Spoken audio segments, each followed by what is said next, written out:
So today we are going to discuss about the basic real estate thing because I believe there's someone, many of you who are from real estate background or who are not from real estate background. It will help for everyone because ये basic discussions होंगे, basic pointers होंगे, basic points होंगे जो हम regular use करेंगे अपने career के अंदर. Plus what will be the daily routine for everyone वो भी हम आगे discuss करेंगे, right?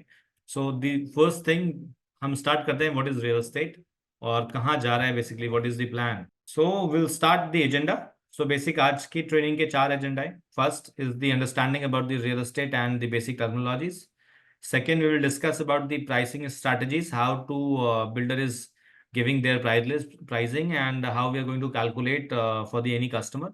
Second will be the cost sheet, and third will be the daily ritual for anyone who is working in real estate, who is working anywhere in sales. So that should be a daily ritual for any sales guy. This is related to real estate now. And the last, we will take care of the home loans. So we are not going very deep into home loans. This is the basic home loan discussion where we should know at least what is the how to calculate the eligibility or how to discuss with the customer on the initial part. Rest banker will take care, right? So first we will start from understanding. So what is real estate? So real estate is the land plus any permanent man-made additions such as house and other buildings. It can be homes, commercial buildings, or undeveloped land. So I believe we are into this kind of business. We are into basic business of anyone, right? A basic requirement for any person that is called हम बचपन से सुनते आते हैं रोटी कपड़ा मकान. So we are into the basic thing that is called मकान. मकान को थोड़ा बढ़ा देते हैं. That should be office, that should be plotted, that should be leasing part, rentals. इस आपका ये सारी चीजें हम टेक केयर करते हैं. तो that is we are on the kind of business जो कि एक स्मॉल से स्मॉल लाइक कोई रिक्शे वाला है. He is also looking for something some kind of home और इन्वेस्टमेंट और anyone who is going to ride the chopper. He is also interested in that, right? So real estate is the most infrastructure अभी at this moment from last 10 years if you are looking at, तो infrastructure is the सबसे ज्यादा focused area है. That is the infrastructure for the government.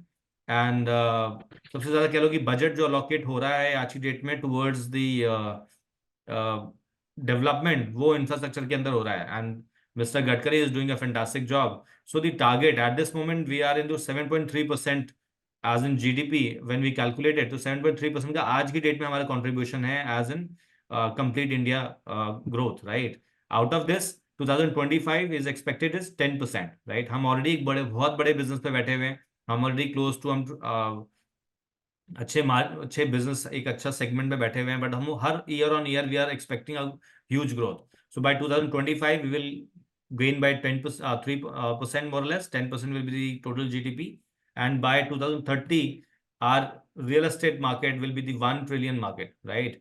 So I believe हम एक ऐसे segment में enter कर रहे हैं जहां से कि बिजनेस लगातार बढ़ने वाला है. So this is the best time to enter into real estate because सारा का सारा जो फोकस है, बिकॉज देखो जहां पर भी गवर्नमेंट का फोकस होता है, जब सेंट्रल गवर्नमेंट या स्टेट गवर्नमेंट, उससे ज्यादा डेवलपमेंट कहीं नहीं होता. कोई भी एरिया को अगर डेवलप करना है तो apart from the local bodies, government जो सेंट्रली रन करती है चीजों को, अथॉरिटीज को जो रन करता है, उनका फोकस होना बहुत जरूरी होता है. So we are entering in the market जहां पर हर तरफ से इंफ्रास्ट्रक्चर पे फोकस होने वाला है. अभी at this moment we are expecting कि by 2030 we will be 1 trillion and by 2047 we will be 5.8 trillion, which will be the 15% of the total GDP. It is huge. At this moment, we are 7.3. तो मतलब अगले more or less 20 सालों 23 सालों के अंदर this will be double. That too into real estate. तो आप ये समझ के चलो कि अगर आज एक रियल एस्टेट प्रोफेशनल अपना रेगुलर रूटीन में साल का 1 करोड़ 2 करोड़ रुपए कमाता है, he will be double in your income in next 20 years. So बहुत बिजनेस आने वाला है, बहुत राइट टाइम पे we are going to enter, right? कुछ बेसिक क्वालिटीज है हमारे रियल एस्टेट के अंदर की इन टर्म्स ऑफ लैंड ये कभी इंक्रीज नहीं होने वाली. सो बचपन से हम पढ़ते आते हैं डिमांड एंड सप्लाई. तो supply is always limited for lands, demand बढ़ने ही जानी है, राइट? तो एक लिमिटेशन है. इम्प्रूवमेंट हम कर सकते हैं, अपनी जो भी हम चीजें ले रहे हैं उसके अंदर इम्प्रूवमेंट होता है, खरीदी जा सकती है, बेची जा सकती है. लाइक इंश्योरेंस हम जब खरीदते हैं तो it should be all intangible things, right? But property एक ऐसी चीज है जो हम अपने साथ यूज करते हैं, राइट? सो 3 डिफरेंट सेगमेंट्स हैं रियल एस्टेट के अंदर. वन अपार्ट फ्रॉम 3 के अलावा भी है, but we are going to focus on these 3 segments. One is residential, one is commercial, third is industrial, right? Residential में क्या चीजें आ सकती हैं? Any place where we are going to stay, right, और like we are going to holiday, मतलब holiday destination के तौर पर हम कोई एक होटल बना रहे हैं अपने लिए पर सेल्फ पर्पज से, that is a residential segment. उसी को अगर हमने कमर्शलाइज कर दिया, that will be come into commercial segment as in rental incomes, right. So commercials में क्या आ गए? होटल्स आ गए, हॉस्पिटल्स आ गए, स्टोर्स हो गए, हम कहीं घूमने जा रहे हैं वहाँ जू जा रहे हैं, सब should all should be a commercial thing. Hospitals हैं, रेस्टोरेंट्स हैं, एवरीथिंग कम इनटू कमर्शियल। एनीथिंग जहाँ से हमें रिटर्न आ रहा है, जहाँ से हमारी इनकम सोर्स जनरेट हो रही है, that is a commercial thing. Industrial is like any property used for manufacturing, production, distribution, storage, research and development that come into industrial part, right? So these three we are going to focus in Remax majorly. Next, land acquisition. ये एक important thing है to understand कि government इसको किस तरीके से development की तरफ लेकर जा रही है, राइट। बिकॉज जैसा लैंड एक्विजिशन होता है उसी तरीके से प्लान होकर डेवलपमेंट हो रहा होता है। So as in India there is basically तीन तरह से लैंड एक्विजिशन होते हैं। One is the free market acquisition, जहां पर कि जो लैंड है मेजरली कहाँ है? हमारे फार्मर्स के पास है, गाँवों में है। सो वहां पे जो लैंड एक्विजिशन, वो अगर इन सपोज कि कोई कोई डेवलपर है, कोई डेवलपमेंट करने वाला बंदा है, और वो डायरेक्टली उस लोकल बॉडी से कनेक्ट करके अपनी लैंड एक्विजिशन कर रहा है for any kind of development, that comes into free market acquisition, that's called free hold. हम आगे डिस्कस करेंगे इसको। Second is land acquisition by government. So तो गवर्नमेंट बेसिकली दो तरीके के लैंड एक्विजिशन है, one is by government and one is for special purpose. Special purpose में भी एक्विजिशन गवर्नमेंट के थ्रू ही होता है maximum times. So land acquisition by government एक होता है जहां पर कि कोई शहर को नया डेवलप किया जा रहा होता है, तो वहां पर जो लैंड है वो लीज होल्ड हो जाती है। सो गवर्नमेंट इस उसको लैंड को एक्विजिशन करती है, फिर आगे बढ़ाती है डेवलपमेंट के तौर पर। एंड स्पेशल पर्पज लाइक कि हमने चीजें डेवलप हो रखी हैं, उसके बीच से कोई एक नई अनाउंसमेंट हो गई कि हमें कोई नया फ्लाईओवर लेकर जाना है, या एक नई कनेक्टिविटी देनी है, या हमें कुछ नए कमर्शियल एंगल में कुछ नई चीजें प्लान करनी है गवर्नमेंट को, तो उस मोमेंट पे वो एक्विजिशन किए जाते हैं। So that's come into land acquisition for special purposes. Lease hold. So lease hold हम अभी डिस्कस कर रहे थे लैंड एक्विजिशंस। तो लीज होल्ड बेसिकली होता क्या है कि what happening in lease hold developments की गवर्नमेंट जो भी लैंड्स हैं उनको पहले एक्विजिशन करती है। उनको पेपर के ऊपर पूरा मास्टर प्लान डिजाइन होता है कि कौन सी रोड्स कहाँ से जाएगी, कहाँ पर रेजिडेंशियल डेवलपमेंट होगा, कहाँ पर कमर्शियल डेवलपमेंट होगा, कहाँ पर हॉस्पिटल्स आएंगे, कहाँ पर बेसिक नेसेसिटी की चीजें आएंगी। तो ये पूरा प्लान करा, और फिर आगे टेंडर इशू करा टू द डेवलपर्स और to the anyone who is going to develop the land. उनको टेंडरिंग इशू करी, और फिर वो जो डेवलपर है उसको भी वो आगे उन्होंने लीज पर दिया for a next some years. So that's called lease hold properties. जैसे टेक एन एग्जांपल, हमारा हम at moment we are are head office in Delhi NCR, तो we are sitting in Noida. So Noida is a lease hold properties. यहाँ पर कोई भी developer directly कोई भी लैंड जाके किसान से, फार्मर से नहीं खरीद सकता। He should be buying any land from the authority, right, because authority ने वो सारा एक्विजिशन कर रखा है अपने पास, और वहां से फिर वो आगे अलॉटेड किए जाते हैं। So this is the reason की चीजें बहुत प्लान तरीके से हम आगे देखते हैं कि जो चीज पहले से डिसाइडेड है कि इस पर्टिकुलर लोकेशन पर हाईवे निकलना है, वो लैंड खाली पड़ी है, उस पर हम रोड चौड़ी कर सकते हैं, बट वो लैंड खाली पड़ी है आज की डेट में। कोई वहां पर एक्विजिशन नहीं कर सकता, because that was plan in master plan कि बस ये रोड अभी आज 50 मीटर की है, कल को 100 मीटर की होने वाली है। ठीक है, पहले से डिसाइडेड है कि ये जो सेक्टर है this is for the residential sector, this is a commercial sector, सब कुछ पहले से प्लान्ड है। ठीक है, तो लीज होल्ड का एक ये बेनिफिट है।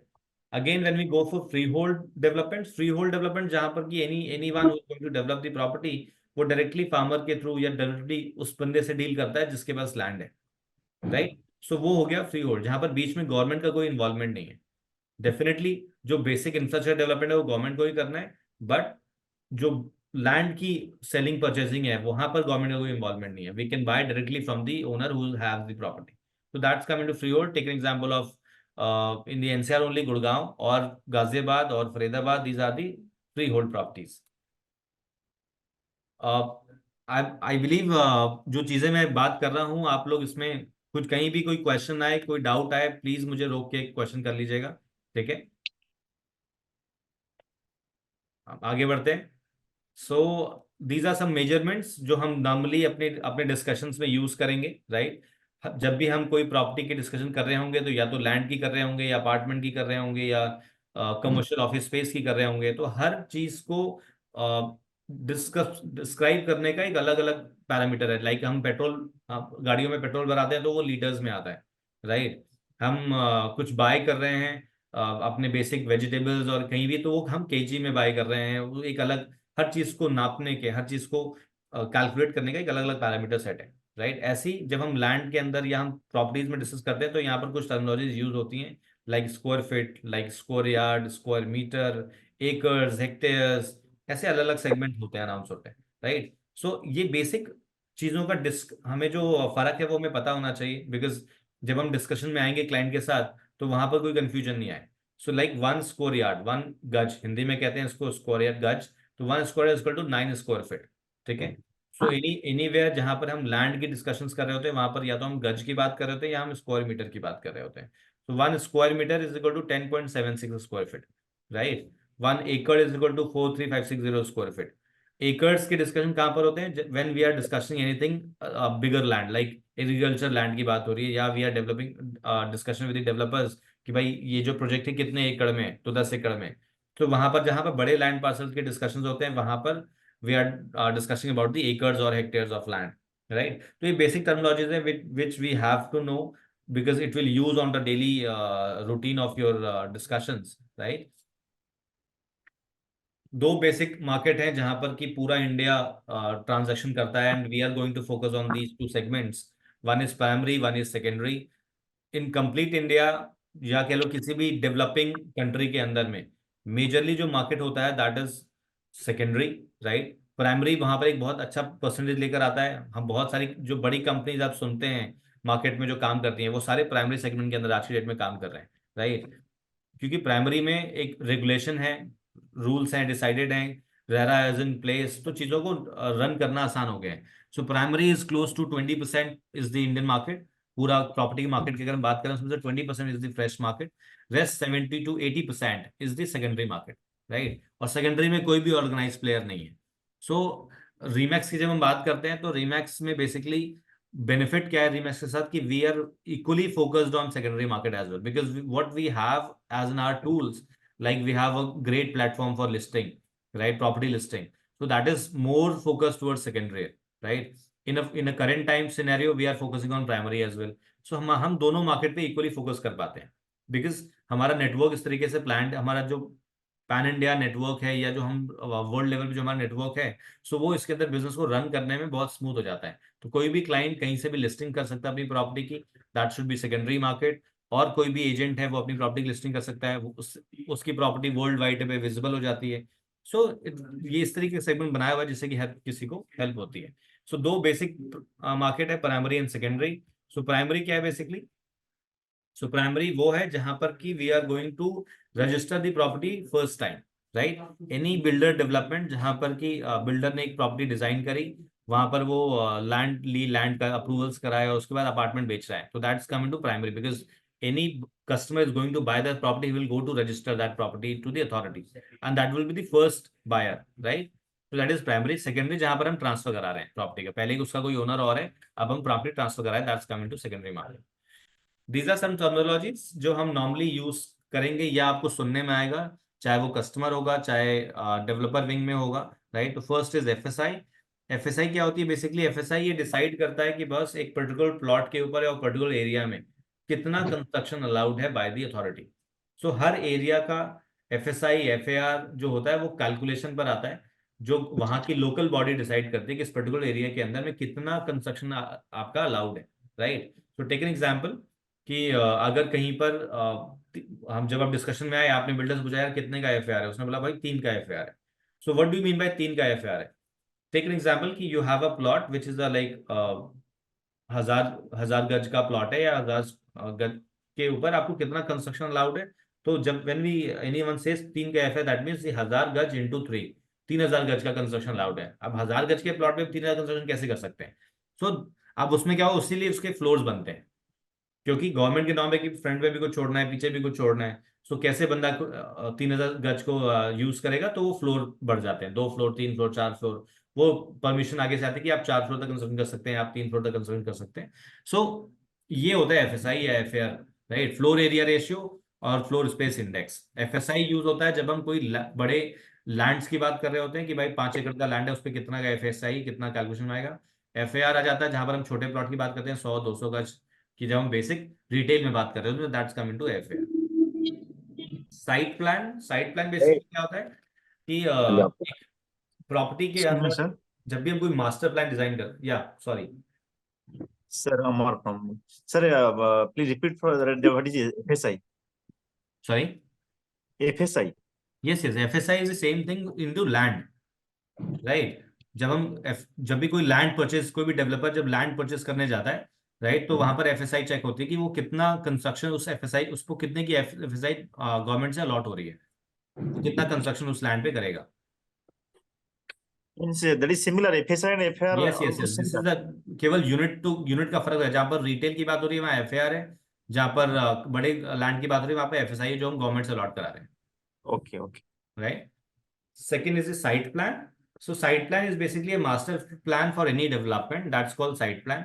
So suppose कि we have a 10 acre of land and 10 acre of land पे exactly क्या development होने वाला है, कितना एरिया उसमें अपार्टमेंट या प्लॉट पे जाने वाला है, कितना कौन से एरिया पे हमने क्लब प्लान करा है, कौन से एरिया पे हमने रोड्स प्लान करी हैं, वो पूरा जो मास्टर प्लान डिजाइन हुआ है that's called site plan, right. Floor plan is the design for specific unit. So take an example कि एक 10 एकड़ का प्लॉट है, 10 एकड़ में हमने अपार्टमेंट डिजाइन करा। उस अपार्टमेंट के अंदर में जो हमने मानो 2 BHK का साइज दिया हुआ है which is 1000 square feet.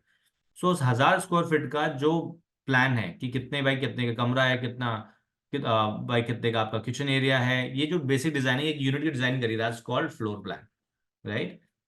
super area, build up area and carpet area. This is the basic discussion to calculate the costing as well, और कस्टमर को कितना एरिया उसको यूज करने को मिलता है, that is decide by now after RERA come into existence. अब build up area more or less close कर दिया गया है, now this is only a carpet area. Super area अब मना कर देता है रेरा कि आप उसको मेंशन नहीं कर सकते, बट होता क्या है हमें पता होना चाहिए। सो एक एक डेवलपर के एंगल से जब हम देखें तो एक अगर हमने कोई 10 हमने प्रोजेक्ट बना रहे हैं, तो उस प्रोजेक्ट में हमने क्लब बनाया या हमने रोड्स ओपन करी या हमने एक टावर के अंदर में लॉबी एरिया बनाया या लिफ्ट एरिया डाला या स्टेयर्स डाली, एट देन ये सब कुछ उसका पार्ट है, उसी लैंड का पार्ट है। सो अब डेवलपर ऑब्वियसली जो चीज बना रहा है उसको कहीं ना कहीं लोड करेगा, तो वो कस्टमर पे ही लोड होता है। सो टेक एग्जाम्पल, एक फ्लोर प्लेट है 10,000 स्क्वायर फीट की, 10,000 स्क्वायर फीट में हमने 5 अपार्टमेंट बनाए थे 2-2 हजार स्क्वायर फीट के, ठीक है। सो उसी 10,000 स्क्वायर फीट के अंदर में स्टेयर्स भी जानी है, वहां लिफ्ट भी आनी है, बाहर हमने क्लब भी बना रखा है, लॉबी एरिया भी है अंदर। तो जो बायर है उसको उस 2,000 स्क्वायर फीट के सुपर एरिया के अंदर में, अंदर उसको कहाँ रहना है, उसको तो घर के अंदर रहना है। सो वो आता है कारपेट एरिया, जहां पर जितने का उसका रूम है या कितना उसकी बैल्कनी आ रही है। सो अप्रोक्सीमेट आप लेके चलें कि हर प्रोडक्ट में वैरी करता है वैसे तो ये, तो 20-25% से लेके अप टू 40% तक का एरिया आपके सुपर एरिया में निकल जाता है, ठीक है। बचा हुआ जो 60% का एरिया है या 70% का area, that come into carpet area. Carpet area वो हो गया एरिया जहां जो हम एज एन कस्टमर यूज कर रहे हैं अपने घर के अंदर, ठीक है। बट एड एंड बिल्डर के लिए जो सुपर एरिया है वही यूज में है, बिकॉज उसके लिए तो पूरा लैंड है, वो उसको पूरा कॉस्ट कर रहा है, उसको डेवलप करने में कॉस्ट तो जा रहा है, तो बिल्डर उसकी पूरी कॉस्ट हमसे चार्ज करता है, ठीक है। अब जो नए अमेंडमेंट्स हैं उसमें क्या होता है कि कारपेट एरिया में अब बालकनी को भी इंक्लूसिव कर दिया गया है। इवन जो टेक एग्जाम्पल की जो हमारा घर है उस घर की जो बाहर की आउटर बाउंड्री है, that come into super area. But उसके अलावा अंदर का जितना भी स्पेस है या रूम की डिवाइडिंग वॉल है, that all come into carpet area, ठीक है। Balcony are the part of now carpet area, अलग से मेंशन करा जाता है कि this is the balcony area, but we can calculate as a carpet area. तो अब आप देखोगे जो भी नई ब्रोशर्स आपके साथ में आएंगे वहां पर आपको carpet area plus balcony area अलग से मेंशन होकर आएगा, ठीक है। सो अब जो नए नॉर्म्स है उसके हिसाब से अभी क्लैरिटी दी जाती है। पहले केवल सुपर एरिया मेंशन होकर आता था, उसी के ऊपर सारे ट्रांजेक्शन होते थे, ठीक है। अब कुछ टेक्निकल टर्म्स हैं वो हमें देखने हैं, that is like sale deed. Sale deed basically आप तब बनाओगे जब आप कोई सेकेंडरी मार्केट में डील कर रहे होगे, क्लोज कर रहे होगे प्रॉपर्टीज को, तो वहां पर आप सेल डीड बनाओगे कस्टमर के साथ, जो कि बायर सेलर के साथ आपस का बीच का एक सेल डीड होता है, वो हम बनाते हैं, जहाँ पर बेसिक टर्मिनोलॉजीज मेंशन करी जाती है कि बस की कौन सी प्रॉपर्टी है, क्या कॉस्ट है, कितनी पेमेंट करनी है, कितने टाइम में करनी है, वो बेसिक डिटेलिंग आती है। तो that's called sale deed. Mutation basically use होता है प्लॉट के अंदर में, जब हम कोई प्लॉट परचेज सेल करते हैं या परचेज करते हैं। सो उसकी रजिस्ट्री होती है, रजिस्ट्री होने के बाद वो अथॉरिटी के अंदर में बही खातों के अंदर में चढ़ाई जाती है, क्योंकि वो जो लैंड है वो पीछे से किसके पास से आ रही है, बिकॉज लैंड का क्या पीछे का बैकग्राउंड बहुत बड़ा होता है, तो वहां पर लैंड आपके नाम पर वो लैंड लॉट करना जरूरी है, that's called mutation. After registry mutation होती है आपकी प्लॉट की, जो कि फाइनल अथॉरिटी शो करता है कि बॉस ये प्लॉट जो है वो आपके पास है। तो उसके बाद कोई भी बंदा जब कोई ऑनलाइन चेक करने जाता है कि ये प्लॉट किसके नाम पर है, तो आपके नाम पर शो होता है। नो ऑब्जेक्शन सर्टिफिकेट हम बचपन से लेते आ रहे हैं, स्कूलों में भी नो ऑब्जेक्शन सर्टिफिकेट लेते थे कि भाई आप ने कुछ कांड तो नहीं कर रखे। सो ये सारे एनओसीज हम देखते थे। तो अब इसको अगर मैं बिल्डर एंगल में जाऊं, तो कोई भी प्रोजेक्ट बनाने से पहले बिल्डर को बहुत सारे एनओसीज लेनी पड़ती हैं अलग अलग डिपार्टमेंट से। So take an example, fire department, soil test होता है, या हाइट क्लियरेंसेस लेने पड़ते हैं, एयरपोर्ट अथॉरिटी से क्लियरेंस लेना पड़ता है, ठीक है, या आप कह लो इलेक्ट्रिसिटी डिपार्टमेंट से लेना पड़ता है। ऐसे बहुत सारे एनओसीज लेती हैं, ऐसी 19 एनओसीज होती हैं जो एक डेवलपर लेता है for running, for building a product. Same NOCs हम आगे लेते हैं जब एज अ बायर मेरे को पोजेशन मिल रहा होता है। तो पोजेशन मिलने से पहले मेरे को पेमेंट की एनओसी लेनी पड़ती है डेवलपर से, कि भाई मैंने आपको सारी पेमेंट कर दी है, आप मुझे एनओसी इशू करो कि मैं अपना घर पोजेशन ले पाऊँ, राइट। तो एनओसी हर एंगल में अलग तरीके से यूज होता है।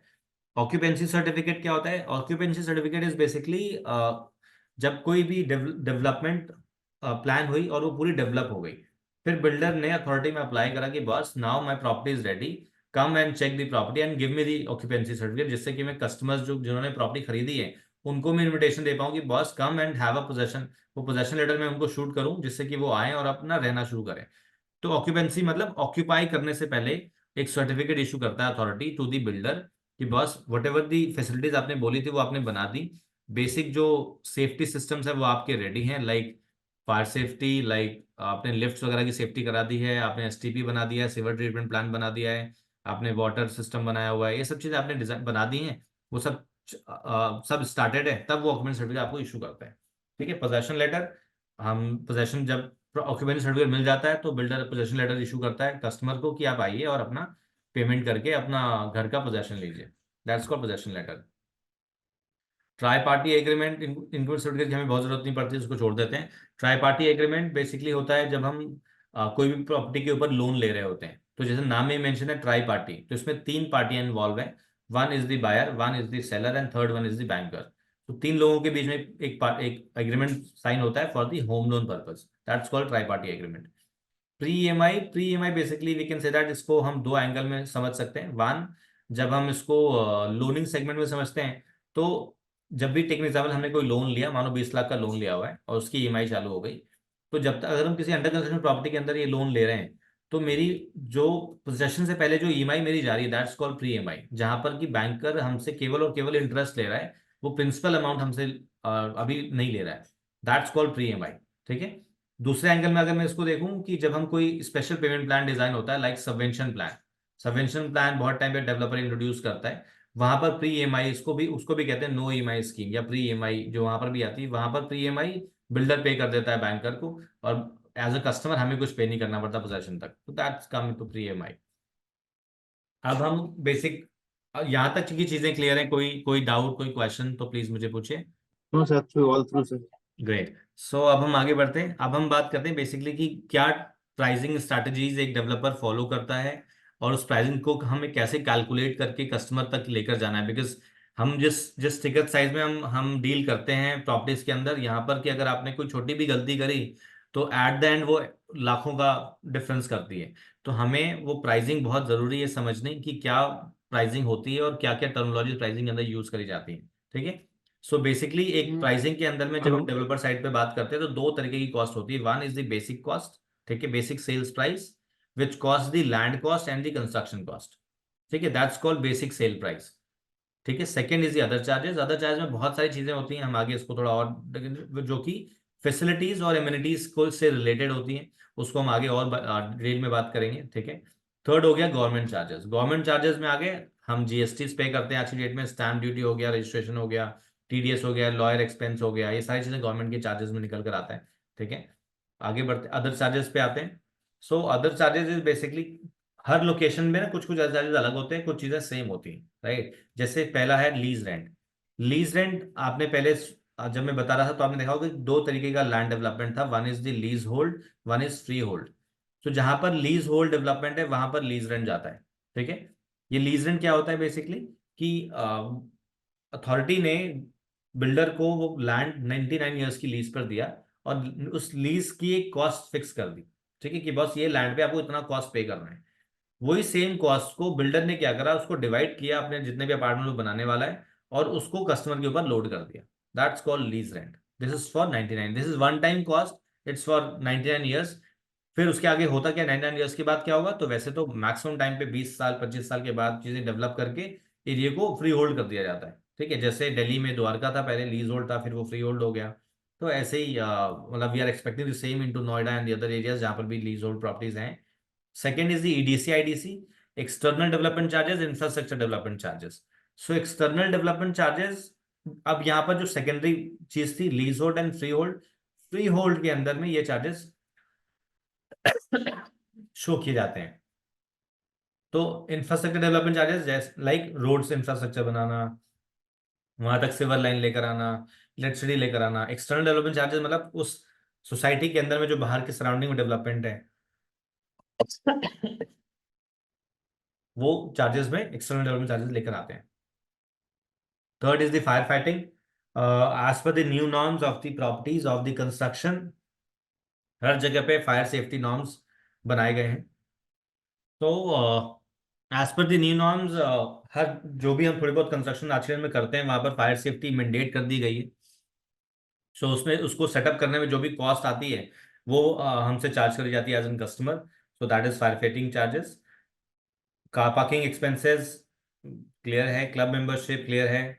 प्रिफर्ड लोकेशन चार्जेस लाइक हर हर तरीके की डेवलपमेंट में पीएलसीज अलग अलग होती हैं, इनको पीएलसीज कहते हैं, प्रिफर्ड लोकेशन चार्जेस। तो take example when we are discussing anything related to plot, so plot में किस तरीके की प्रेफरेंस निकल कर आती है कस्टमर के, तो बिल्डर क्या है, बिल्डर के लिए कि इनकम सोर्स है, तो उसने प्लॉट की डिजाइनिंग में चीजें ऐड कर दी कि बस अगर कोई स्पेसिफिक डिमांड कर रहा है मुझसे कि भाई मेरे को ना एक डेवलपमेंट थी जिसके अंदर जो कुछ प्लॉट थे जो कि 50 मीटर रोड पे थे, कुछ प्लॉट मेरे 20 मीटर रोड पे थे, एक उसमें से प्लॉट है जो कॉर्नर प्लॉट है या ईस्ट फेसिंग का प्लॉट है।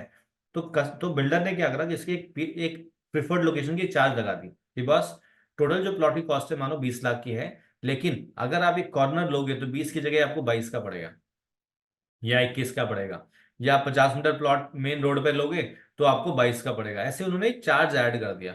क्या है वो, प्रिफर, आपकी प्रेफरेंस है, मैं आपको 20 लाख में प्लॉट दूंगा अगर आप अंदर ले लो, बट अगर आप बाहर लोगे तो ये लगेगा। सेम विद अपार्टमेंट्स, कहीं पर फ्लोर के रिलेटेड तो पीएलसीज होती है, कहीं पर व्यू के हिसाब से पीएलसी होती है कि भाई मेरा जो अपार्टमेंट है वो क्लब फेसिंग है तो उसकी पीएलसी लग गई, या मेरा जो अपार्टमेंट है वो नॉर्थ ईस्ट फेसिंग है तो उसकी पीएलसी लग गई। तो हर जगह पे अलग अलग तरीके के डेवलपमेंट्स में कॉस्ट लगाता है डेवलपर।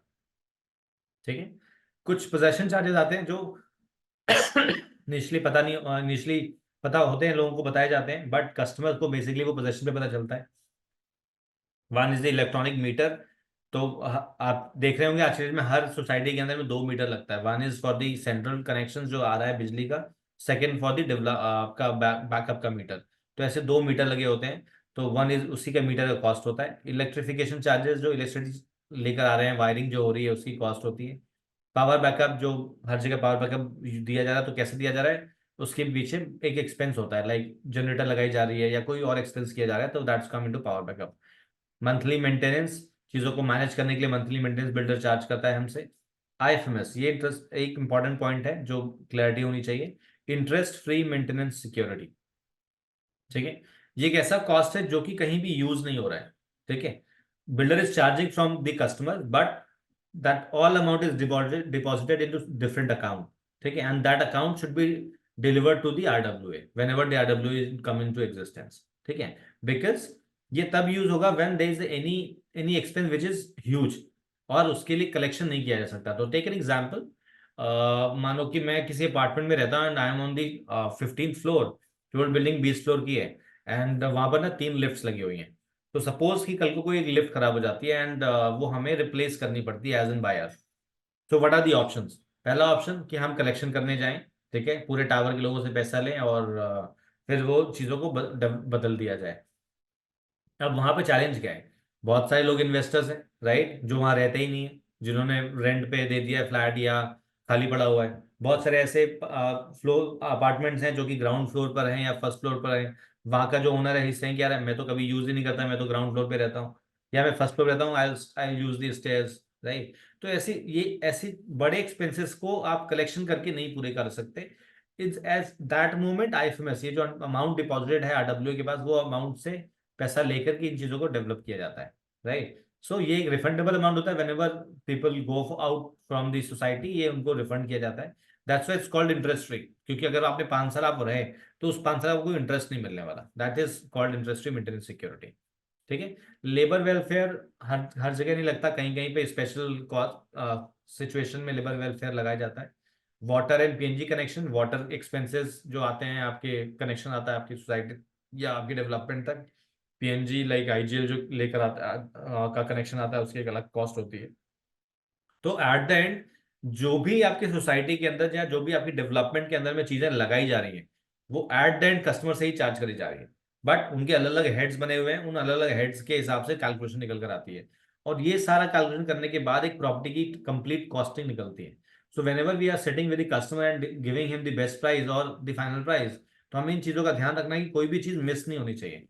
बिकॉज अगर कोई भी चीज मिस है तो वो हजारों में डिफरेंस आएगा और कहीं कहीं पर लाखों में डिफरेंस आएगा। ठीक है, तो वहां पर आपकी डील खराब हो सकती है। So it should be very clear कि बॉस जो भी प्राइसिंग जो भी कैलकुलेशन है वो हमें पूरी तरीके से पता होनी चाहिए। ठीक है। अब प्राइसिंग स्ट्रैटेजी पर आते हैं, वो तो हो गया कि किस कौन कौन से एक्सपेंसेस होते थे। अब दो टाइप के प्राइसिंग स्ट्रैटेजीज आज की डेट में फॉलो करी जाती है for the by the developers. One is the box price method और second is the calculation. Box price में बाद में आते हैं, पहले कैलकुलेशन मेथड समझते हैं।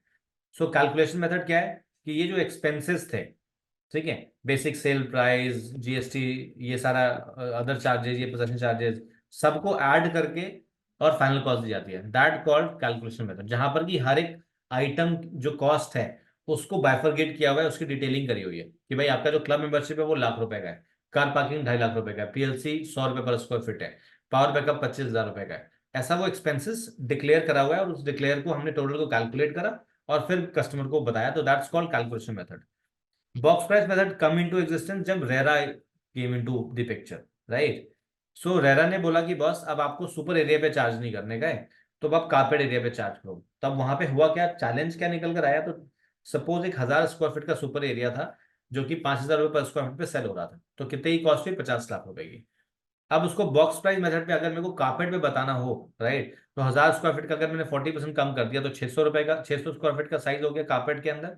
अब कॉस्ट तो रिमेन सेम, 50 लाख का चीज 50 लाख का ही रहने वाला है। ठीक है। तो अब वो जो ₹5,000 पर स्क्वायर फीट का कॉस्ट था वो अचानक से बढ़ गया, कितना बढ़ गया, 50 लाख को मैंने डिवाइड कर दिया 600 से, वो बढ़ गया 8,333 रुपए।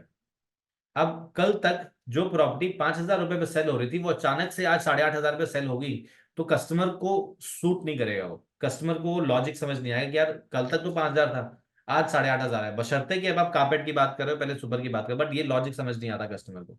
तो बिल्डर ने उसका एक नया सोल्यूशन निकाला कि बस अब अपन क्या करेंगे, अब अपन कोई भी कैलकुलेशन बात ही नहीं करेंगे, अब हम सीधा एक कॉस्ट की बात करेंगे कि भाई साहब ये जो 2 BHK है that come into ₹50 lakh, what ever the size is. कोई बाइफरकेशन नहीं है कि कारपंग कितने का है, क्लब कितने का है, या बीएसपी कितने का है, या पावर बैकअप कितने का है, कोई ऐसी क्लैरिफिकेशन नहीं है। सिंपल बिल्डर ने बोला कि boss 2 BHK ₹50 lakh, 3 BHK ₹70 lakh या ₹1 crore, what ever the cost is, उसको उन्होंने एक बॉक्स प्राइस बना दिया।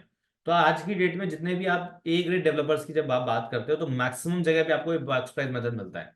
जो आप नए लॉन्चेस देख रहे हो, जैसे आप हैदराबाद में हो तो आपने प्रेस्टीज देखा होगा, या और कई डेवलपर्स वहाँ नए लॉन्चेस दे रहे हैं, तो सब बॉक्स प्राइस मेथड यूज कर रहे हैं। ठीक है। तो कैलकुलेशन मेथड वहां यूज हो रहा है जहां पर अभी भी सुपर एरिया पे बात होती है। ठीक है। Declaration of charges by developer, क्या क्या टर्मिनोलॉजीज में डिक्लेरेशन है, one is the per square feet, जैसे बेसिक सेल प्राइस था, पीएलसी था, ये सब पर स्क्वायर फीट में कैलकुलेशन में निकल कर आता है। लमसम चार्जेस वहां पर आते हैं, जैसे आप कार पार्किंग की बात करते हो जहाँ पे फिक्स्ड है ₹4 लाख, ₹2 लाख, या क्लब मेंबरशिप है ₹20,000 या ₹50,000। केडब्ल्यू केवी यूज होता है जब हम इलेक्ट्रिसिटी कनेक्शंस की बात करते हैं, उसके चार्जेस की बात करते हैं, तो केडब्ल्यू केवी के अंदर निकल कर आते हैं। तो ये 3 टाइप के डिक्लेरेशन बाय चार्जेस हैं जो डेवलपर शो करता है। ठीक है। यहां तक कोई कोई चीज जो पूछनी हो, प्लीज प्लीज कंफर्म। कोई कॉस्टिंग कोई पार्ट जो समझ में ना आया हो, सर एक मेरा क्वेश्चन था, जो बताइए। आपने पहली पीपीटी दिखाई थी उसमें 1 एकड़ में आपने 4840 स्क्वायर यार्ड एरिया बताया था। ओके। बट पंजाब में कुछ एरिया में 4000 स्क्वायर यार्ड भी है सर उसमें। बिल्कुल होता है सुरेंद्र भाई, क्या होता है कि बहुत सारे अलग अलग सिटीज के अंदर अलग अलग, या सिटीज कहना गलत है, अलग अलग स्टेट्स के अंदर ना ये कैलकुलेशन बदलती रहती है। So take an okay sir, example okay. कि हमारे यूपी में 1000, अगर किसी को 1 बीघा लैंड दी तो वो 1008 गज हो गया। बट सेम चीज अगर मैंने हरियाणा में दी तो 984 गज हो गया। ठीक है। Okay sir, okay. नहीं, तो सारे पंजाब अलग में सेम अलग, नहीं है। हाँ एक्चुअली 20% एरिया में है ऐसा, जहाँ बिल्कुल फोर बिल्कुल, थाउजेंड तो स्क्वायर यार्ड लोकेशन का तो लोकेशन ये थोड़े बहुत मतलब एक बदलते एकड़ रहते है हैं। जी। ठीक है। जी सो सर। वो अपने हिसाब से आप जब भी जिस भी एरिया में है वहां के हिसाब से आपको निकालना पड़ेगा अलग से। ठीक है। Okay sir, okay. ये एक स्टैंडर्ड बताएगा कि ये टर्मिनोलॉजीज है। अब उन टर्मिनोलॉजीज को आपके एरिया में कितना स्क्वायर फीट या स्क्वायर यार्ड में बदलता है वो थोड़ा बहुत आपको वहां पे चेक करना पड़ेगा। Okay sir. बट सर बस अमर, बस जो जी। 1 एकड़ जो है 45 स्क्वायर फीट, वो दैट इज मैंने सेम इन ऑल एरियाज ना?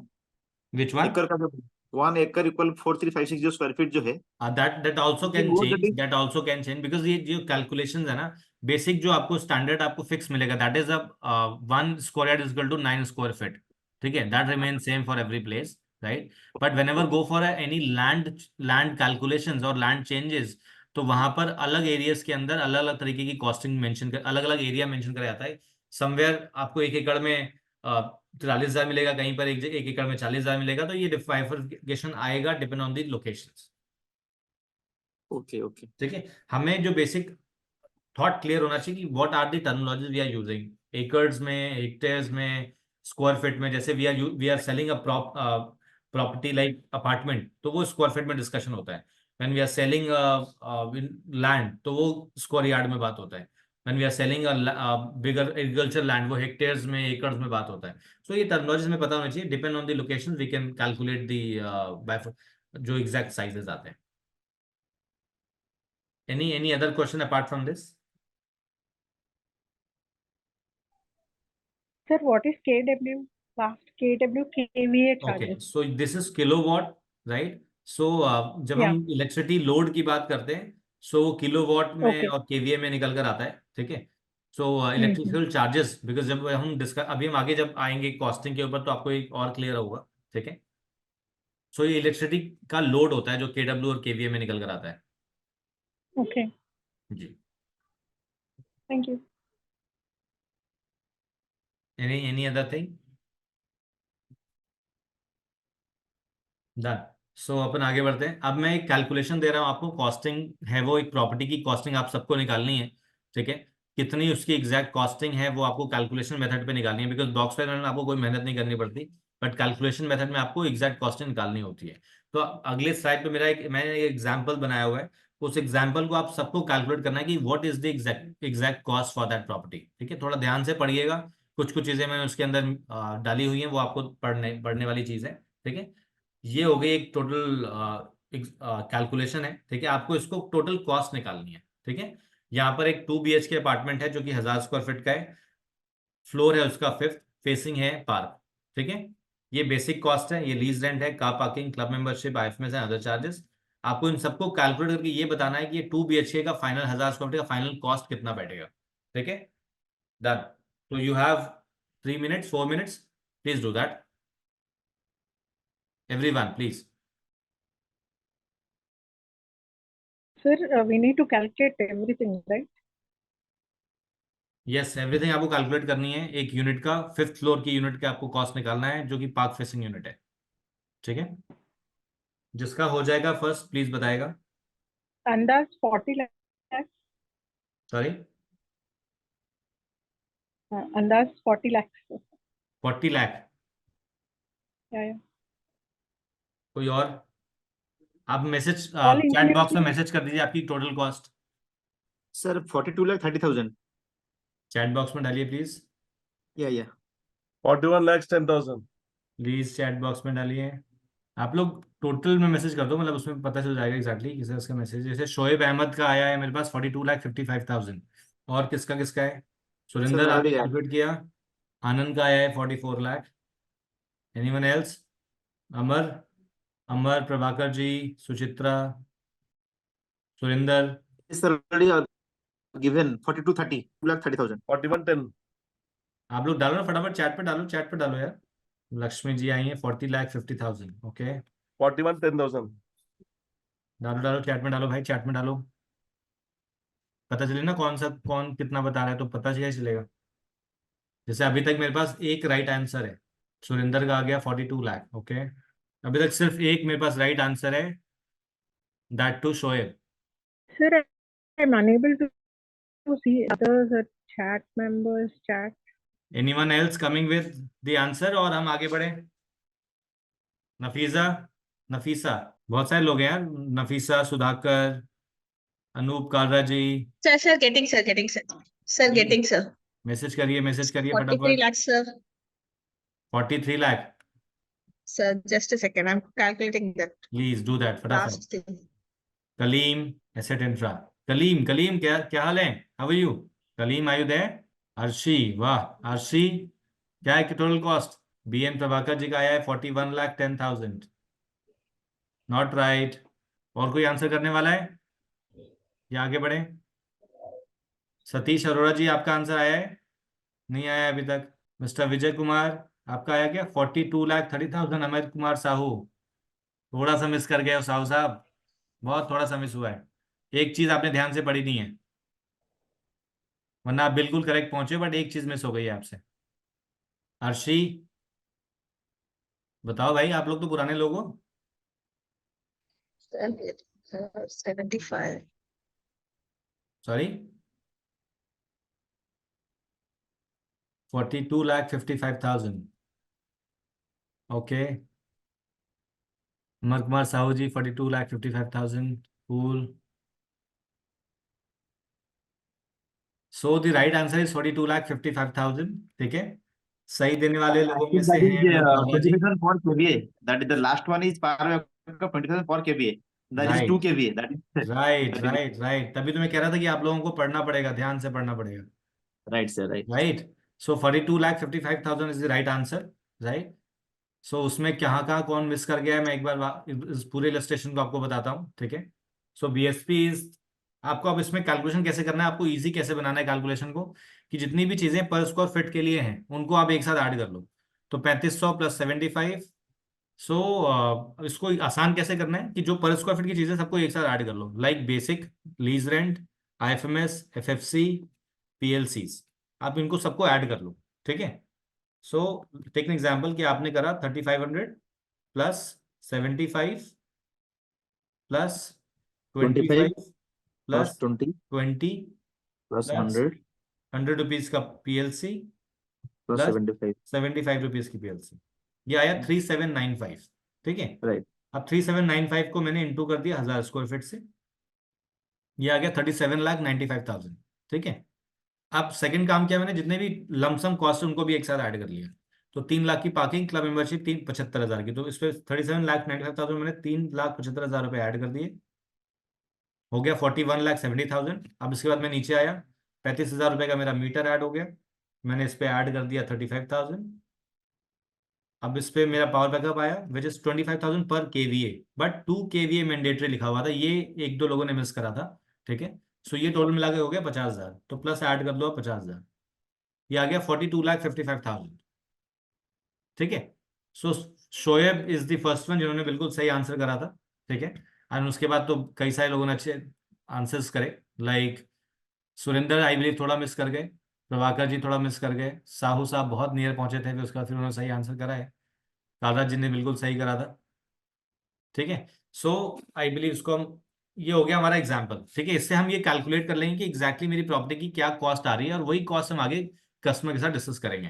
ठीक है, सो देखो, जिन लोगों ने थोड़ा बहुत भी मिस किया ना, आपकी आपकी अंडरस्टैंड करना कि आप जिस बिजनेस में हो, थोड़ा बहुत हेर फेर है, आपको लाखों का फर्क आता है। ठीक है, किसी ने 41 लाख बताया, अब अगर किसी कस्टमर को मैंने 41 लाख बता दिया होता और वो बता ठीक है भाई लेट्स क्लोज इट, और लास्ट में मेरे को पड़ता 42,55,000, 1.5 लाख रुपए का फर्क होता, उस 1.5 लाख रुपए में ना वो डील कैंसिल हो जाती। Right, sir. ठीक है, सो आप ना दो पैसे आपके पास थोड़ा बहुत 5-10 हजार रुपए का ऊपर नीचे होता है, कस्टमर समझ लेता है, बट जहां पर भी 50,000 लाख रुपए का फर्क आता है ना, तो वो डील खराब हो जाती है। उसमें ऑप्शन क्या निकलता है, एट द एंड वो हमें अपने पॉकेट से देना पड़ता है, क्योंकि कस्टमर तो रेडी नहीं होता। ठीक है, एट देन हम अपने पास से डिस्काउंट कर रहे होते हैं, या बिल्डर को बोल रहे होते हैं भाई डिस्काउंट कर दे, अब वहां पर हमारी डील बनी बनाई डील खराब हो रही होती है। So before giving any costing आप डबल चेक करो, ट्रिपल चेक Sir, करो। what do you mean by BSP? Basic sale price भाई, बिल्कुल स्टार्ट में डिस्कशन करा गया था, ठीक है, अब हम इसको आगे लेके चलते हैं डिस्कशन को। Now we are on the payment plan.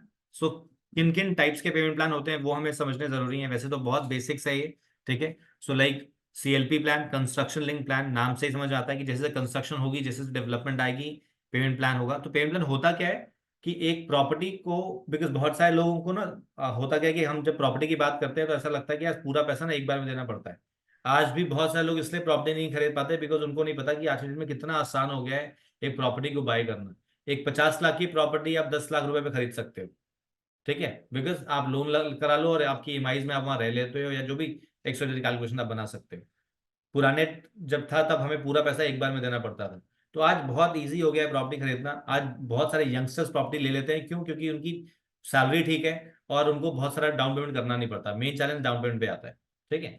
So construction link plan होता है जहां पर हम धीरे धीरे पेमेंट कर रहे होते हैं। डाउन पेमेंट पे जहां पर हमें प्रॉपर्टी, या तो प्रॉपर्टी मेरी रेडी टू मूव इन है, मेरे को आज पैसा देना है, कल शिफ्ट कर सकते हैं अपन। जहां पर हमें तुरंत रजिस्ट्री मिल रही है प्लॉट के ऊपर, वहां हम डाउन पेमेंट प्लान जाते हैं। तो पूरा पैसा एक बार में हमें पे करना होता है, that's called down payment. Special payment plan, sometimes developers अलग अलग ऑफरिंग लेकर आते हैं कि भाई आपको ना 50 लाख की प्रॉपर्टी है, आज मेरा 3 साल है पोजेशन में, आप एक काम करो 50-50 कर दो, 50% मेरे को आज दे दो, 50% तब देना जब पोजेशन पर आएगा। अब ऐसे पेमेंट प्लान हर किसी के लिए बेनिफिशियली है, कस्टमर के लिए भी और इन्वेस्टर के लिए भी, जो एंड यूजर है उसके लिए भी और इन्वेस्टर के लिए भी। इन्वेस्टर को क्या बेनिफिट है कि अगर मेरी प्रॉपर्टी पर स्क्वायर फीट 5,000 की थी तो मैंने आज 2,500 रुपए में खरीद ली है। आज से 4 साल बाद जब पोजेशन आएगा, 5,000 की प्रॉपर्टी अगर मानो 7,000 रुपए भी बिकती है, तो मेरे को जो प्रॉफिट आया वो कितना आया? 2,500 पे 2,000 रुपए का आया, विच इज क्लोज टू 80%, ठीक है। एंड यूजर को क्या फायदा हुआ कि उसका जो लोन चल रहा है, अगर उसने लोन लिया हुआ है तो उसकी EMI केवल उस 30% की जा रही है या 40% की जा रही है, पूरे प्रॉपर्टी की नहीं जा रही है। तो हर किसी को फायदा होता है ऐसे स्पेशल पेमेंट प्लान के अंदर में।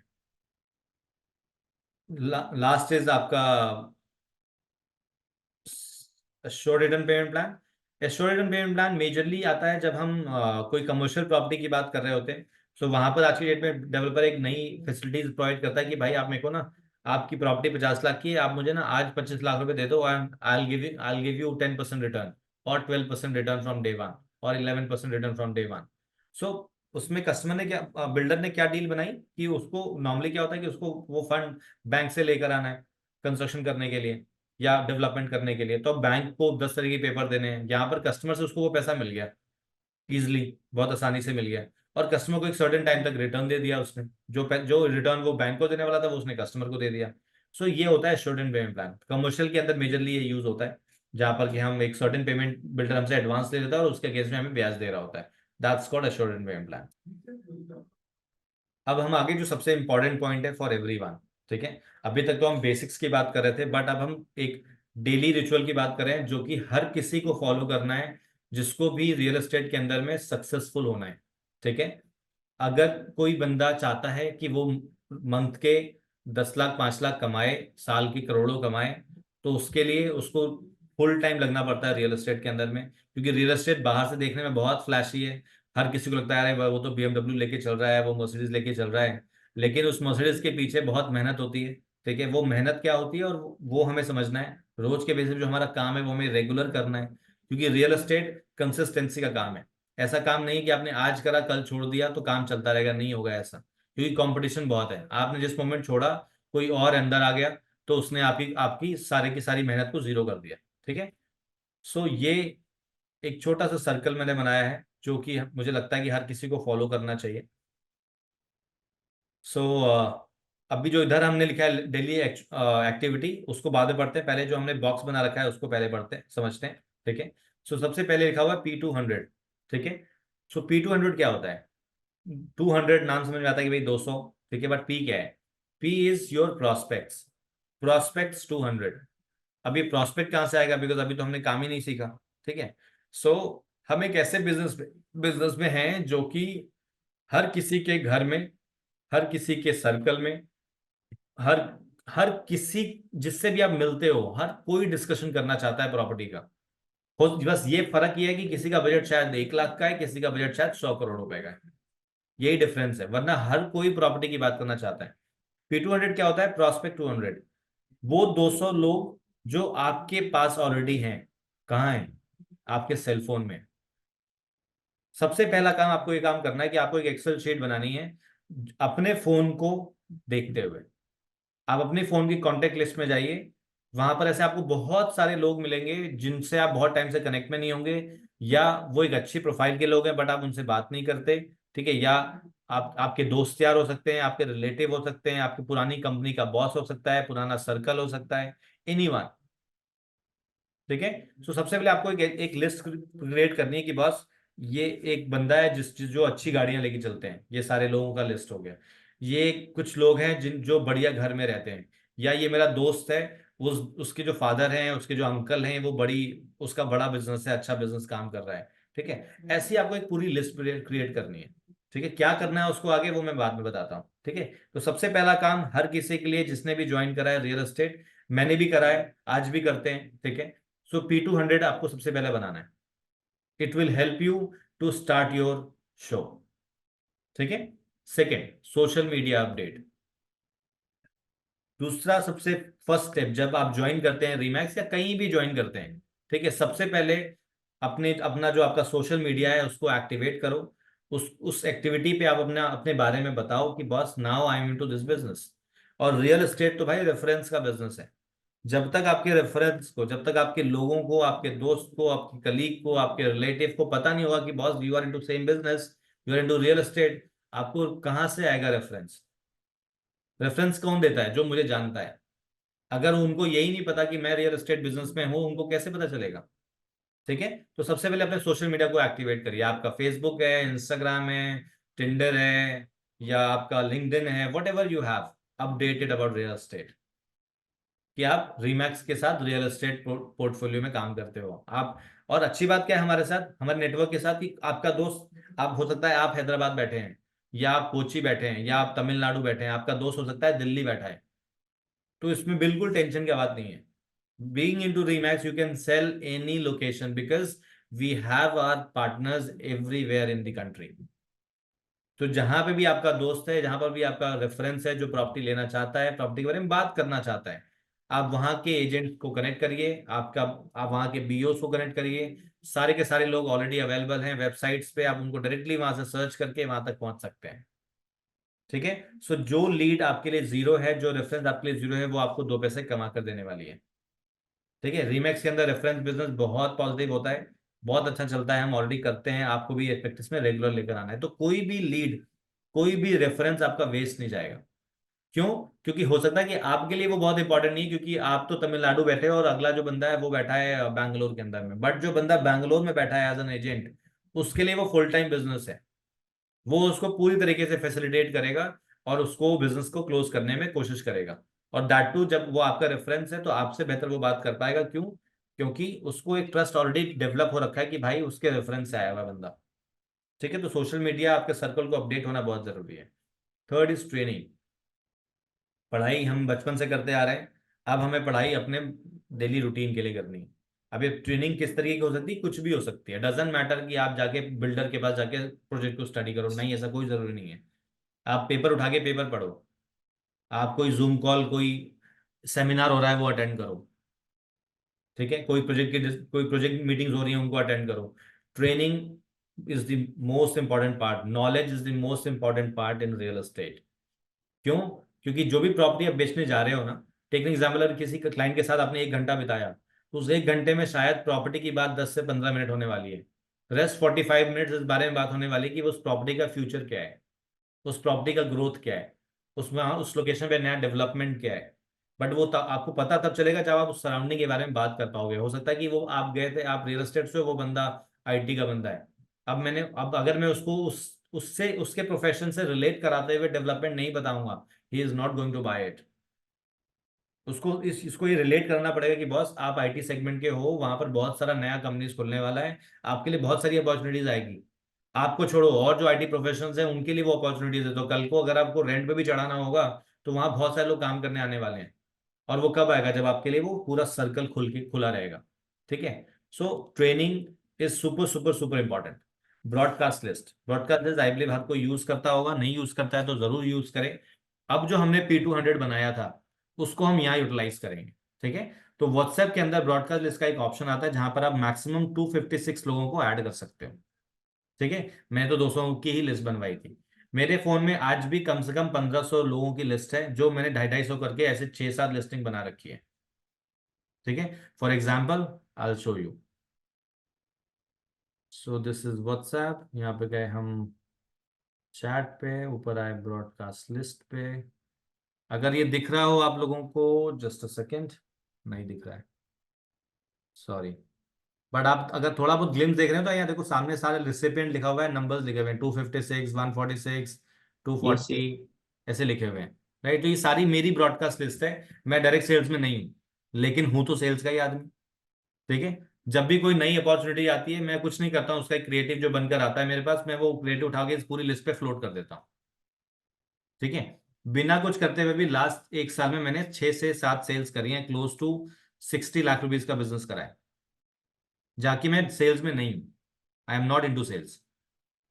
ठीक है, but just doing by doing this broadcast list, क्यों? क्योंकि ये मेरे पुराने 15 साल के जो मेरा करियर रहा रियल एस्टेट के, उसमें जो भी मेरे क्लाइंट जुड़ते चले गए, मैंने उनको इस लिस्ट में ऐड करता चला गया।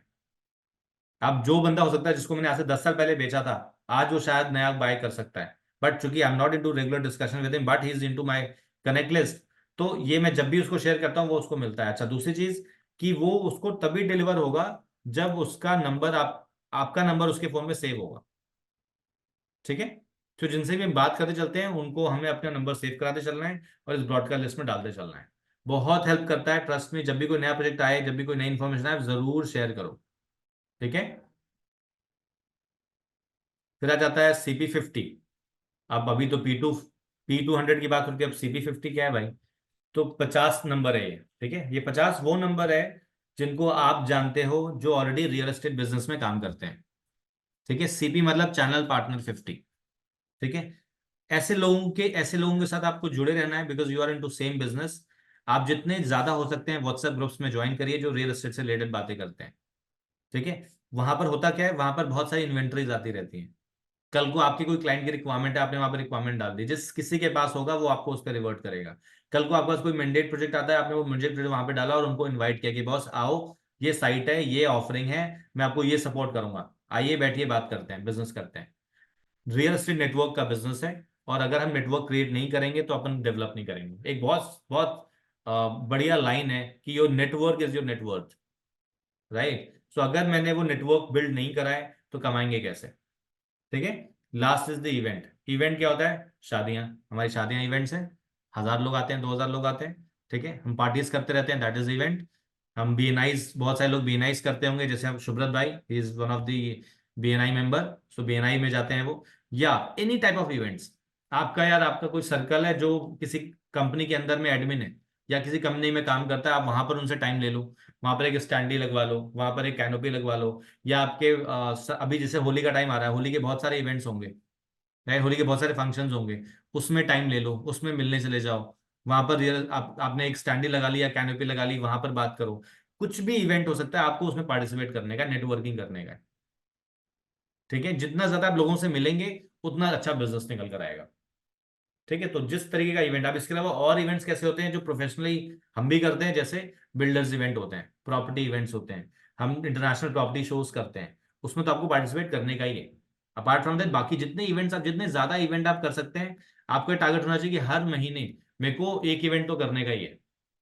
किसी भी जगह पे मैं जाके करूं, किसी जगह पे साइट एक्टिविटी करूं, कहीं पर हो सकता है कि कोई एक बड़ा IT एरिया है, वहां पर मैं लंच टाइम में, हर कोई नीचे आता है, वहां पर मैंने स्टैंडी लगा ली लंच टाइम में, मैंने वहां पे 20 लोगों से मिल लिया, अपना कार्ड शेयर कर लिया।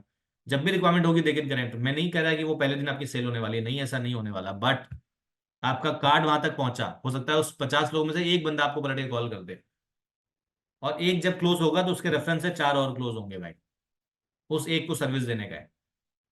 ठीक है, तो इवेंट आपको करते रहने का है on a daily basis, presence create करने की है। आपको अपना प्रेजेंस क्रिएट करना है, आपको अपना कार्ड जितना ज्यादा हो सकता है उतना ज्यादा शेयर करना है, लोगों तक पहुंचाने का है।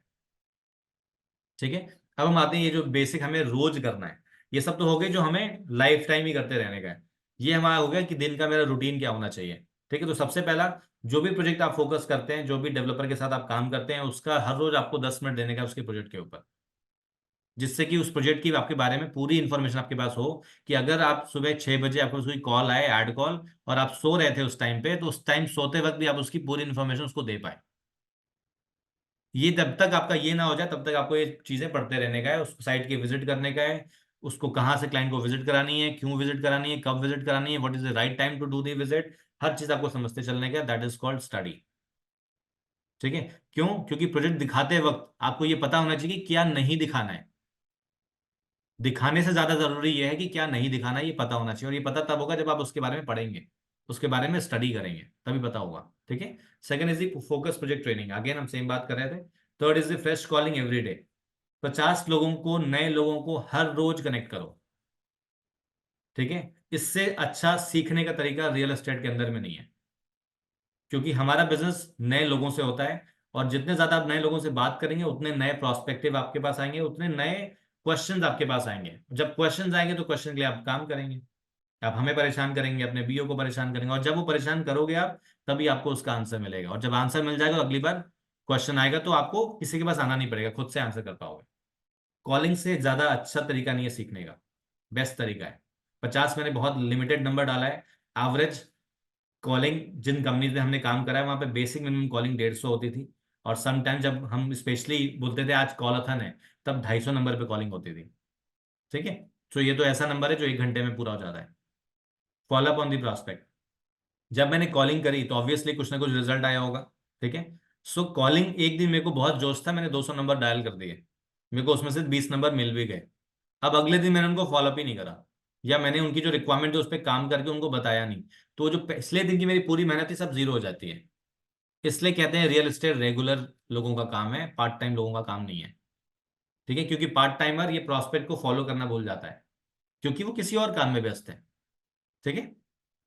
Third is the fresh meeting, दो लोगों से, दो नए क्लाइंट से मिलने का है। क्लाइंट कौन है? कोई भी हो सकता है, हो सकता है कोई पान वाला है, उसका पान का अच्छा दुकान है, उसके बाद चले गया, उससे बातें कर ली। एक बड़ा जूस काउंटर है, मैं वहां चला गया, वहां का बिजनेस, बिकॉज वो जो जूस काउंटर है वो आपसे में से हो सकता है ज्यादा कमा रहा होगा, या बहुत सारे आईटी प्रोफेशनल से ज्यादा कमा रहा होगा।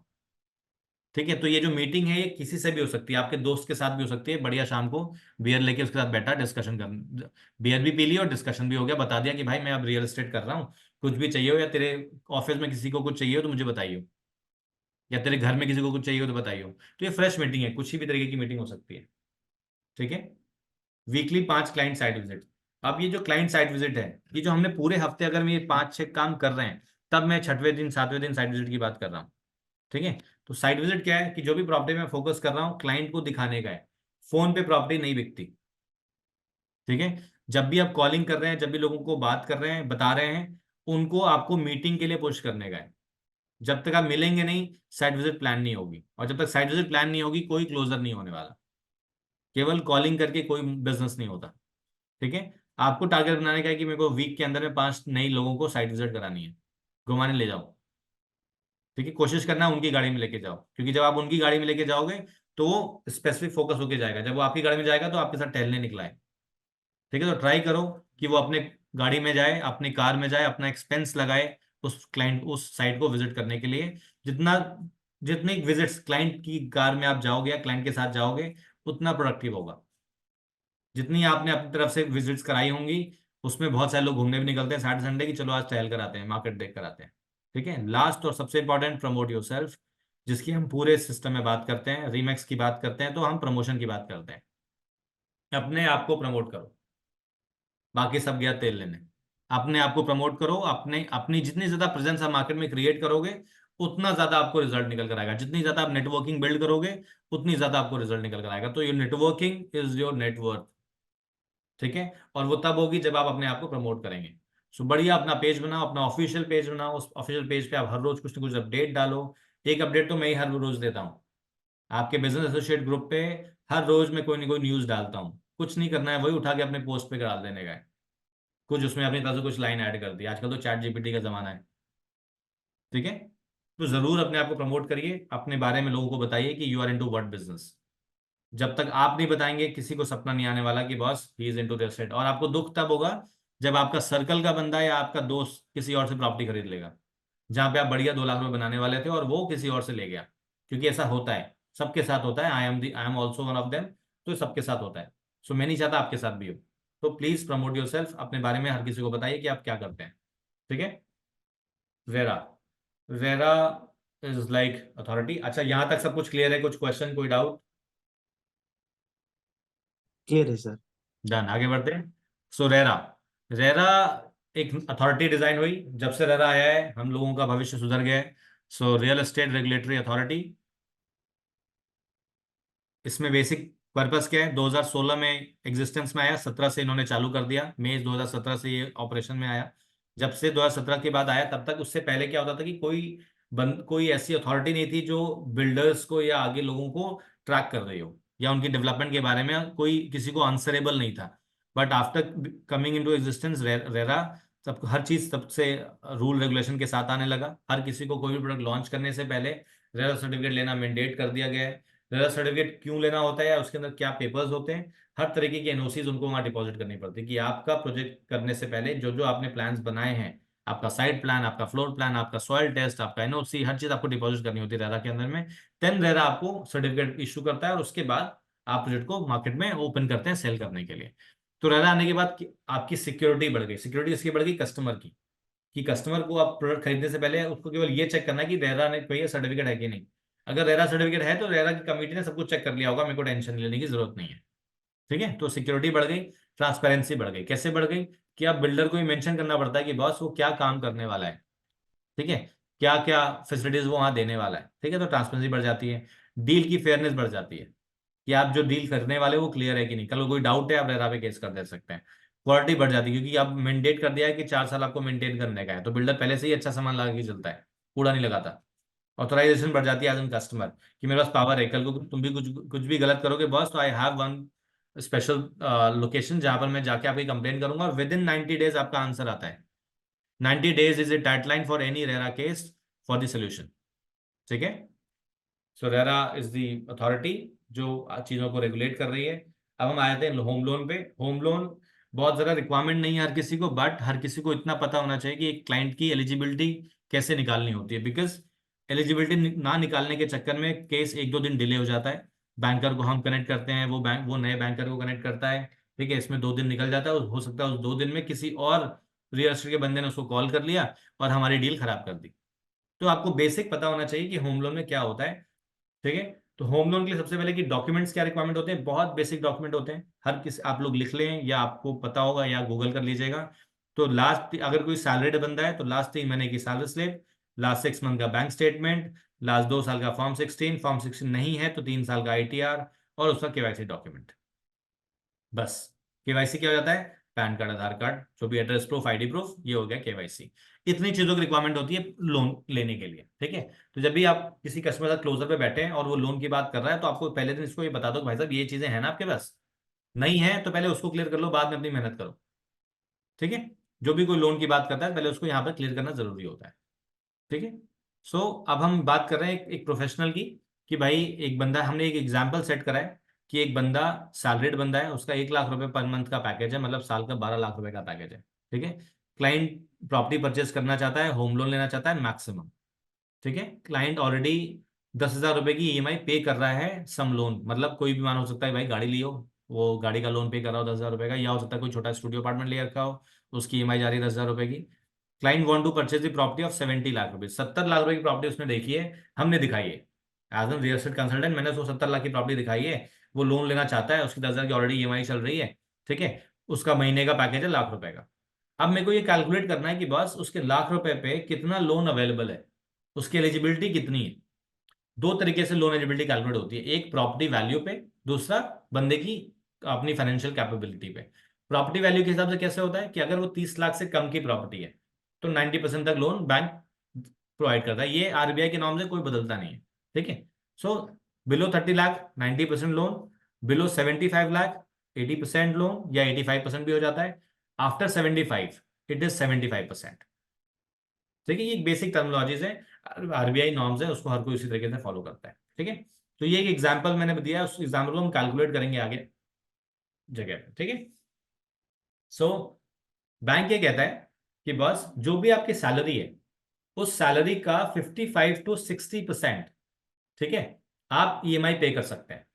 मतलब कि आप, अगर आपका लाख रुपए का सैलरी है तो 40,000 रुपए है तो आप अपने बेसिक एक्सपेंस के लिए रखेंगे ही। अगर आप लाख रुपए कमा रहे भाई, उस हिसाब से आपका घर का रहने का खाने का खर्चा होगा। तो बैंक बोलता है कि जिसकी जितनी भी सैलरी है उसका 40% तो हम पहले अलग कर दो, हमको उससे कोई लेना देना नहीं है, वो तो उसका बेसिक एक्सपेंस में निकल जाएगा, बच गया 55 से 60%, जिसकी हम ईएमआई कैलकुलेशन में डालते हैं। ठीक है, अब भाई ठीक है, ₹1,00,000 का था तो हमने 55 कैलकुलेट कर लेते हैं, 60,000 बनता है। ठीक है, दूसरा कि अगर मैं बंदे को 20 लाख के लिए लोन लेना है, 20 साल के लिए लोन लेना है, ठीक है, तो पर लाख पे कितने की ईएमआई बनती है, ये मैंने गूगल करके निकाल लेना, या बहुत सारे कैलकुलेटर आते हैं, आप जैसे उसमें टाइम डालोगे, वैल्यू डालोगे, निकल के चला आएगा। ठीक है, तो 20 साल के लिए मैंने यहाँ डाला हुआ है कि 9% का होम लोन इंटरेस्ट चल रहा है, तो 900 रुपए पर लाख पे ईएमआई आती है। क्लियर है? थोड़ा ध्यान से सुनिएगा, एक थोड़ी कैलकुलेशन है, क्लियर होनी चाहिए बिल्कुल, कि जब आप बैठो क्लाइंट साथ तो कोई क्वेश्चन ना रहे। ठीक है, सो मैंने एक 20 साल के लोन के हिसाब से 9% होम लोन रेट के हिसाब से 1 लाख पे कितनी ईएमआई बनती है, 900 रुपए की। मेरी कितनी सैलरी है जो जिसकी मैं ईएमआई दे सकता हूँ, 60,000 रुपए। कैसे? 60% ऑफ योर सैलरी। ठीक है, अब मेरे को eligible salary for EMI lakh का 60,000 रुपए, ऑलरेडी मेरी ईएमआई जा रही है कितनी, 10,000 रुपए की। तो बैंक ने बोला भाई साहब आपके पास 60,000 रुपए हैं जिसकी आप ईएमआई पे कर सकते हो, उसमें से 10,000 रुपए तो पहले माइनस कर दो, क्यों? क्योंकि आप ऑलरेडी ईएमआई दे रहे हो, तो बचा क्या वैल्यू, इट्स ओनली 50,000 रुपीज। ठीक है, now banker is calculating your eligibility on the 50,000 rupees. ठीक है, तो what we have to do, there is a basic formula कि जो भी वैल्यू, जो भी सैलरी है मेरी, जो मेरी बची हुई है, जिसको मैं ईएमआई के लिए बनाना चाहता हूँ, तो 50,000 को मैंने डिवाइड कर दिया किससे, पर लाख की ईएमआई से, व्हाट इज 900 रुपए। ठीक है, और इनटू कर दिया 1,00,000 रुपए से, 1,00,000 पे 900 रुपए की ईएमआई थी, तो मैंने 50,000 डिवाइड बाई 900 इंटू 1,00,000 रुपीज करा, और मेरे को वैल्यू निकल गई आई 55,55,556। ठीक है, क्लियर है यहां तक? कोई doubt? Right. Done. No sir, ठीक है। सो अब मैंने अब प्रॉपर्टी पकड़ते हैं, कितने की प्रॉपर्टी थी, 70 लाख की। 70 लाख का सेल्फ फंड हमें बेसिक करना पड़ता है, बिकॉज 80% ही लोन होता है, तो 20% मैंने सेल्फ फंड कर दिया, 14 लाख का सेल्फ फंड किया कस्टमर ने, बच गया कितना, लोन रिक्वायरमेंट कितना है, 56 लाख रुपए की। मेरी एलिजिबिलिटी कितनी है, 55,55,000, और दैट टू मैक्सिमम। अब मेरे पास ऑप्शन क्या है, मेरे पास ऑप्शन ये है कि बस, या तो मैं उसको बोलूं कि भाई तू ये जो 50,000 का मार्जिन है तू अपने पास से पे कर दे, ठीक है, और नहीं तो फिर मैं बैंकर को बोलता हूँ कि भाई थोड़ा 50,000 रुपये बढ़ जा। सो this is the solution, this is the basic calculation. तो जब भी आप किसी क्लाइंट के साथ बैठे हो, तो अगर और उसको लोन लेना है, तो उसकी एलिजिबिलिटी पहले चेक कर लो कि भाई इसकी एलिजिबिलिटी बनती है कि नहीं बनती है, क्योंकि आप बहुत मेहनत करने वाले हो उसके पीछे। अब उसको विजिट कराओगे, एक प्रॉपर्टी तो देखता नहीं है बंदा, 3-4 प्रॉपर्टी देखेगा, 4 प्रॉपर्टी के लिए आप विजिट कराओगे, अपना टाइम दोगे, अपना पेट्रोल जलाओगे, घूमोगे फिरोगे, चीजें करोगे, पता लगा कि सब कुछ कर दिया, क्लोजर पे बैठे हैं, अब भाई साहब का लोन ही नहीं हो रहा, क्योंकि हर किसी की इच्छा है भैया बढ़िया से बढ़िया घर लेना, बट उसकी वक्त नहीं है, उसकी फाइनेंशियल सपोर्ट नहीं कर रहे हैं। अब ऐसे में क्या करें, डील खराब हो जाएगी। जब भी आप किसी कस्टमर से बात करते हैं एंड आपको पता है कि he is going to take a loan, so जब आप उससे मिलने वाले हो मीटिंग के अंदर, तो मीटिंग के अंदर में वो क्लैरिटी कर लो कि भाई कितना तक प्रॉपर्टी उसको दिखाने का है। इससे हमें ये भी क्लियर हो जाएगा कि मेरे को ना जो प्रॉपर्टी उसको दिखानी है, वो उसकी एलिजिबिलिटी के हिसाब से ही प्रॉपर्टी दिखाऊं ना। अगर किसी की एलिजिबिलिटी है कि भैया वो 80 लाख रुपए तक की प्रॉपर्टी ले सकता है, तो मैं उसको 1.5 करोड़ की प्रॉपर्टी थोड़ी दिखाऊंगा, तो मैं उसको 80 लाख की प्रॉपर्टी दिखाऊंगा। जैसे ही वो 90 लाख होगा, मैं उसको बताऊंगा सर कि 10 लाख रुपए आपको फालतू सेल्फ फंड देना पड़ेगा यहाँ पर, इफ यू आर कंफर्टेबल तो देखने चलो, वरना टाइम खोटी मत करो, ना अपना ना मेरा। ठीक है, क्लियर है? Yes sir. इस कैलकुलेशन में कोई क्वेश्चन है प्लीज पूछे। चलिए आगे बढ़ते हैं। So any query, any question please ask. आज का सेशन यहीं तक था, सेवाएं समाप्त हुई। सो अब आप बताएं कि क्या कुछ डाउट हो, कोई क्वेश्चन हो तो एक बार पूछ लीजिए, else we can close the session. बताएं बताएं बताएं फटाफट, एनीवन? चलो फिर, thank you so much for wonderful audience. मिलते हैं फिर अपन फील्ड पे, जब भी कोई डिस्कशन होगा you can connect me directly, right? और इन केस जो भी आप, बिकॉज बीओ से आप कनेक्टेड हैं, so whosoever is your broker owner, आप पहले उनसे कनेक्ट करिए। जो भी कोई क्वेश्चंस हैं, कोई भी आपकी प्रॉब्लम्स हैं, चैलेंजेस हैं, he is responsible to solve that. ठीक है, वहां से कुछ सॉल्व नहीं होता है, आम दीवान आप मुझे कनेक्ट करें, एक बार डिस्कस करते हैं, फिर उसको सॉल्व करते हैं। Thank you so much. Thank you Kashish ji. I take a leave.